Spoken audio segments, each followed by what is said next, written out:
안녕하세요. 축구 전문 기자 한준입니다.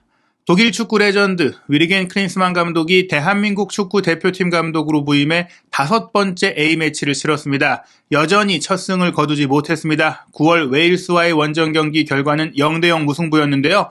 결과보다도 좀 안타까웠던 것은 경기 내용이었습니다. 지난 3월 부임 첫 시기에는 카타르 월드컵 멤버가 그대로 가동된 가운데 벤투 감독의 후방 빌드업 플러스 손흥민 선수를 세컨드 톱으로 두고 프리롤로 기용하면서 골문에 가깝게 배치해서 속공을 가미하며 기대감을 줬거든요. 하지만 6월 A매치에 이어 이번 9월까지 점점 이 벤투 감독이 만들어놨던 후방 빌드업과 포지션 점유 플레이 이런 부분들은 점점 떨어지고 있고 빌드업의 완성도는 떨어지면서 클린스만 감독이 추구했던 속공 플레이조차도 잘 나오지 않고 있습니다. 지난 6월 같은 경우에는 주장 손흥민 선수가 실질적으로 스포츠 탈장으로 거의 경기를 뛰지 못했기 때문이라는 변명이 있었는데요. 물론 김민재 선수도 군사훈련 때문에 없었죠. 이번 경기는 비록 이강인 선수가 부상으로 빠졌다고 하더라도 전방에 손흥민, 후방에 김민재 선수가 모두 있었고 또 유럽파들의 컨디션이 좋을 수밖에 없었던 유럽 원정 경기였다는 점에서 변명의 여지가 되기 어려울 것 같습니다.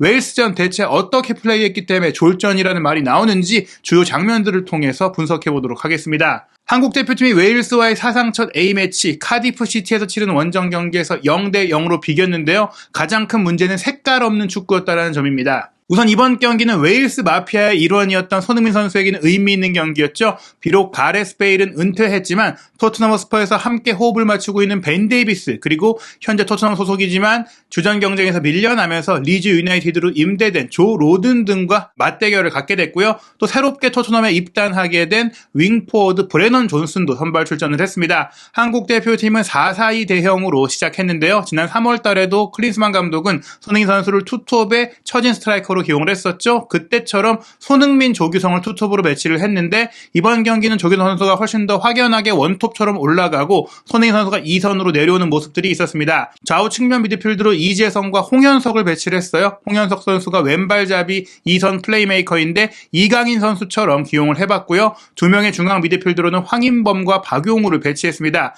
포백 라인은 이기재, 김민재, 정승현, 서령우로 배치가 됐는데 지금까지 센터백 조합은 김민재, 김영권이었거든요. 김영권 선수가 어떻게 보면 조금 이제 나이가 들어가면서 속도의 측면에 있어서 좀 라인이 높을 때 배우 커버 범위에 있어서 조금 이제 점검의 대상이 되고 있다 보니까 클린스만 감독이 좀 더 젊고 또 울산에서 활약하고 있는 정승현 선수를 김민재 선수의 파트너로 두면서 김민재 선수가 왼쪽 센터백으로 배치가 됐습니다. 그리고 골문은 김승규 선수가 지켰고요. 웨일스는 유로 2024 예선전을 치르고 있는데 5-3-2 대형으로 경기를 했습니다. 브레넌 존슨과 브로드헤드가 투톱으로 배치가 됐고 풀럼의 해리 윌슨이 공격형 미드필더로 배치가 됐고요. 암파드와 조던 제임스가 2명의 수비형 미드필더로 배치됐고 5백을 배치하는 수비적인 전형으로 나왔어요. 왼쪽에 네코 윌리엄스, 오른쪽에 코너 로버츠가 윙백으로 배치가 됐고 데이비스, 메팜, 로든이 3백인데 이 메팜이 간헐적으로 3백의 일원이지만 오버래핑해서 공격을 가담하는 그런 모습들을 보였고 워드가 골문을 지켰습니다. 경기 시작 1분 만에 한국 대표팀이 후방 빌드업에서 설계가 잘 안 됐다는 것들을 보여줬어요. 지금 1분 이 장면에서 빨간색 화살표가 표시된 선수가 왼쪽 센터백인 김민재 선수인데 공을 줄 곳이 없었어요. 중앙 미드필더가 내려와 주지도 않고 풀백들의 위치도 조금 애매하다 보니까 본인이 공을 끌고 올라갈 수밖에 없었습니다. 웨일스가 이번 경기에 전방 압박도 강하게 하고 전방 압박이 1차적으로 밀려 나오면 중원 블록도 강하게 쌓고 수비 대형과 수비 조직이 굉장히 좋았었거든요. 이런 수비 조직에서 허투루 패스를 했다가는 끊기고 바로 쇼트 카운터를 당할 수밖에 없기 때문에 김민재 선수가 내려와라 받아줘라 하지만 움직이는 선수가 없었어요. 그래서 끌고 올라가다가 레프트백인 이기재 선수에게 결국 패스를 했는데 3명의 웨일스 선수가 에워싸면서 결국엔 이기재 선수의 공을 빼앗아냈고 그러면서 뒤로 밀려 내려온 상황이 됐습니다. 김민재 선수도 높이 올라가 있었고 이기재 선수도 넘어진 상태였다 보니까 굉장히 위험한 상황이었는데 마지막 순간에 이 해리 윌슨의 패스에 이은 브로드헤드의 침투를 정승현 선수가 잘 차단하면서 시작하자마자 나왔던 위기를 차단을 했습니다. 14분에도 위험한 장면이 나왔는데요. 후방 지역에서 암파도가 전진 패스를 내준 것 황인범 선수와 박용우 선수 사이로 공이 쉽게 통과가 됐어요. 이번 경기는 황인범 선수도 턴오버를 기록하는 등 레드스타 배우고들하도 결국에는 이적을 했지만 올림피아코스와의 그 계약 문제 진통 때문에 지난 몇 주간 제대로 된 훈련을 하지 못하고 있던 상황이잖아요. 경기 감각도 조금 떨어져 있어 보였는데 중앙 지역에서의 밀도도 굉장히 떨어졌었습니다. 브로드헤드가 이제 윌슨에게 패스를 내줄 때 플레이, 웨일스가 굉장히 괜찮았는데요. 브레넌 존슨이 이제 수비 한 명을 스크린 플레이를 해주면서 윌슨이 배후에서 들어오다 보니까 브로드헤드의 패스를 완전히 빠뜨리고 침투까지 빠뜨리고 말았습니다. 골키퍼와의 1대1 상황까지 나왔는데 김성규 선수가 선방하면서 위기를 넘겼습니다. 15분까지도 한국 대표팀이 이렇다 할 공격을 만들지 못하자 클린스만 감독이 사이드 체인지를 시도했는데요. 이재성 왼쪽, 홍현석 오른쪽이었는데 이재성을 오른쪽으로, 홍현석을 왼쪽으로 이동시켰습니다. 그러면서 왼쪽 측면에서 공격 한 번이 나왔는데요. 이기재 선수가 바로 전방에 조교성 선수에게 크로스 패스를 높이 올렸어요. 이 공을 중앙에 있던 조교성 선수가 커트 아웃이라고 하죠. 중앙에서 사이드로 빠져나오면서 공을 끌고 나와서 공간을 창출했고요. 그렇게 수비를 자신 쪽으로 몰아둔 이후 다시 뒤로 패스를 내줬습니다. 이때 황인범 선수가 조규성 선수의 패스를 받았고 하프 스페이스로는 또 홍현석 선수가 치고 들어가면서 순간적으로 이제 웨일스의 수비에 균열을 만들었어요. 이렇게 채널 사이의 선수들이 교차되는 움직임이 나오니까 마침내 의미 있는 홍현석의 크로스가 나왔는데 아쉽게도 홍현석 선수가 이 황인범 선수의 패스를 받는 순간에 오프사이드 위치에 있었기 때문에 이 공격 시도는 아예 기록으로 남지 않게 됐습니다. 이후에도 웨일스의 공격이 훨씬 날카로웠는데요. 29분에는 조던 제임스가 공을 끌고 오면서 왼쪽 윙백인 니코 윌리엄스와 2대1 패스를 주고받았고 여기서 문전 지역까지 치고 들어가서 브레넌 존슨에게 패스를 내줬는데 브레넌 존슨이 문전 왼쪽까지 파고들어서 시도한 컷백을 정승현 선수가 몸을 던져서 막아냈습니다. 오른쪽 센터백으로 이번 경기 김민재 선수의 파트너로 나선 정승현 선수는 굉장히 높은 수비 집중력을 보였다. 이런 정도만 조금 이제 소득이라고 할 수 있겠는데요.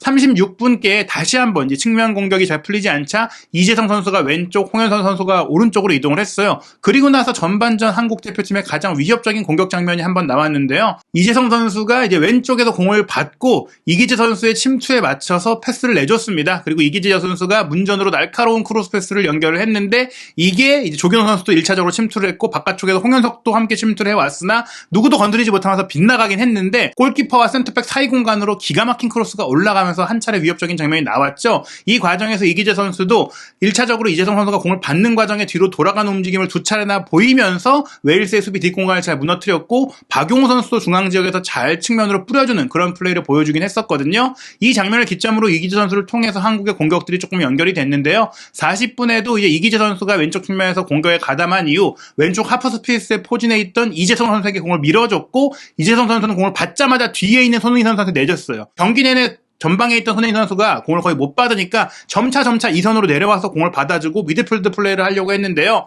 바깥으로 나와있던 손흥민 선수가 전매 특허인 오른발 가마차기 중거리 슈팅을 시도했지만 아쉽게도 이제 골키퍼의 정면으로 향하면서 무산이 됐습니다. 42분에는 김민재 선수가 배후 공간으로 치고 들어가는 손흥민 선수를 정확하게 보고 로빙 스루 패스를 먼 거리에서 연결했는데 아쉽게도 슈팅을 하기 직전에 깃발이 올라갔습니다. 손흥민 선수가 공을 받는 순간 오프사이드가 이제 확인이 됐는데요. 그래도 전반 막판부터는 계속해서 한국이 공격을 만들어냈고 또 손흥민 선수가 직접 돌파를 시도하다가 공이 살짝 수비를 맞고 아웃되면서 코너킥을 얻어낸 장면들이 있었는데 이때 이제 웨일스 팬들이 이 경기가 웨일스에서 열렸잖아요. 손흥민 선수가 이제 공을 좀 주스러 가는 장면이 나오니까 기립박수를 보내면서 정말 반기고 사진 찍고 하는 모습들이 있었습니다.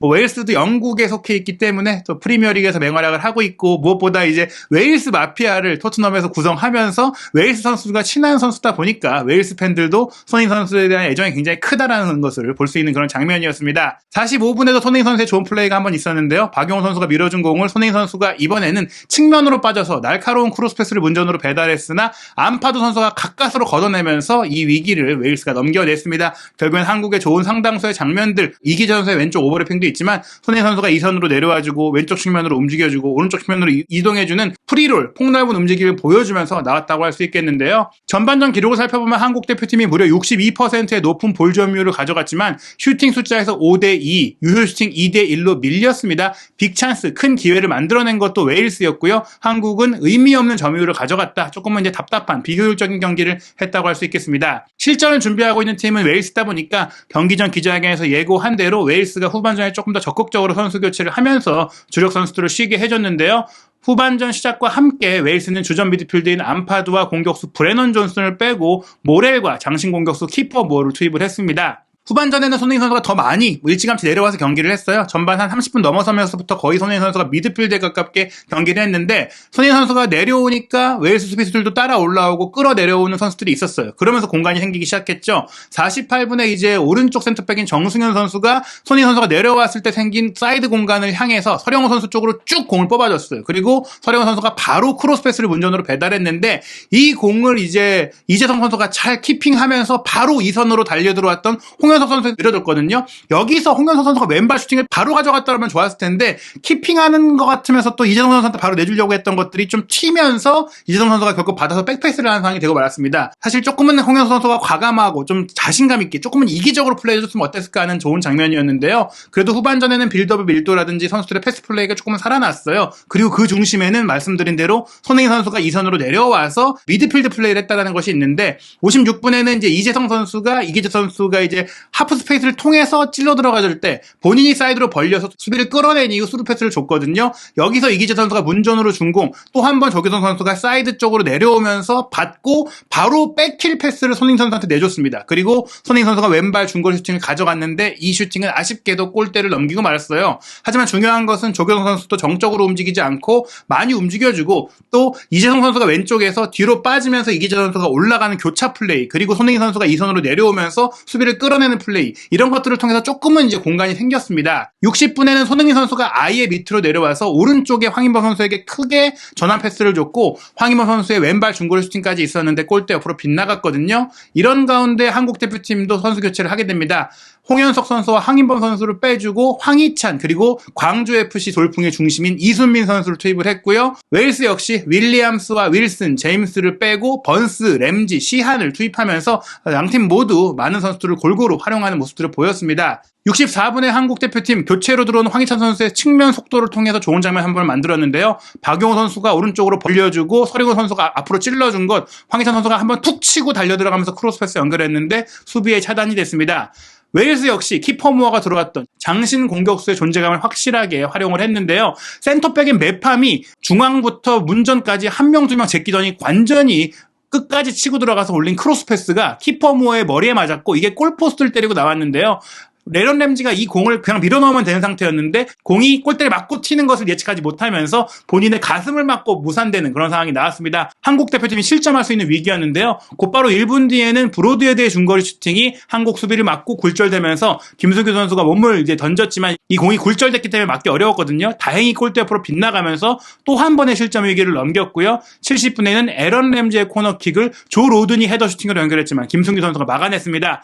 계속해서 위기가 나온 가운데 73분에 웨일스는 브로드헤드를 빼고 브룩스를 투입을 했고요. 한국 대표팀은 조규성 선수를 빼고 황의조 선수를 투입했는데 계속해서 웨일스가 좋은 장면들을 만들어냈어요. 74분에는 교체 출전한 번스 선수가 왼쪽 측면에서 단독 돌파로 중앙까지 치고 들어가서 시도한 오른발 슈팅이 크로스바를 넘겼습니다. 83분에 클린스만 감독은 경미한 부상을 입은 박용호 선수, 그리고 조금은 지친 모습을 보인 이재성 선수를 빼고 양현준, 이동경, 이 두 젊은 선수들을 투입을 했는데요. 이렇게 좀 계속해서 공격적인 선수를 투입했고 무엇보다 이제 박용호 선수가 나가면서 이동경 선수가 들어왔기 때문에 이순민 선수를 원볼란치로 두고 전원 공격을 했거든요. 그럼에도 불구하고 사실은 의미 있는 장면들을 만들어내지 못하고 오히려 웨일스의 역습이 더 날카로웠어요. 특히 86분 같은 경우에는 벤 데이비스가 번스에게 공을 내주고 직접 오버래핑에 들어가서 왼쪽 하프 스페이스를 완전히 무너뜨린 이후 올린 크로스 패스를 김승규 선수가 가까스로 쳐내는 장면이 나올 정도로 웨일스가 조금 더 이제 승리에 근접한 장면들을 많이 만들었습니다.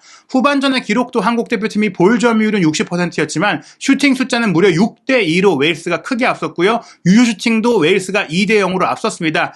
웨일스는 빅찬스 한 번이 있었고 이 기회를 놓치기도 했고 또 골대를 맞춘 장면도 있었기 때문에 사실 경기 내용으로 보자면 웨일스가 이겼어도 할 말이 없는 내용이었는데요. 클린스만 감독 분명히 평가전을 치르고 있는 것이지만 5경기째 승리가 없는 것은 분명히 우려되는 부분입니다. 무엇보다 이번 경기는 경기 완성도, 밀도, 조직력 모든 면에서 아쉬운 모습들을 보였기 때문에 더욱더 우려가 큰데요.